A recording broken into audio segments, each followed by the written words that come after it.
Today, we're going to show you how to replace the tension springs on your Force Kraken Trolling Motor.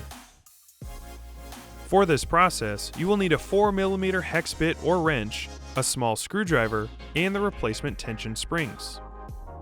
Remove the 3 screws securing the right shroud using a 4mm hex bit driver.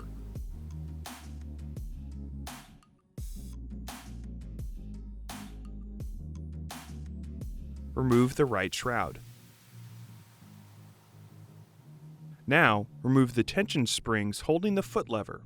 Take note of where the tension spring hole hooks on the mount. Place the hook on the new tension spring in the same hole we removed the old tension spring from. Repeat this process on the opposite side.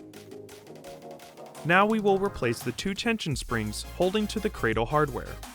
Remove the tension spring from the cradle hook. Unhook the tension spring from the cradle pad with the small screwdriver. Attach the circle end of the new tension spring to the cradle pad's hook. Then, attach the hook end to the cradle hook. Repeat this process on the opposite side.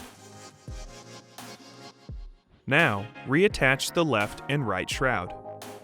Lastly, tighten the 3 screws on each shroud using a 4mm hex bit driver. And that's it. Thanks for watching. For more help, please visit marinesupport.garmin.com.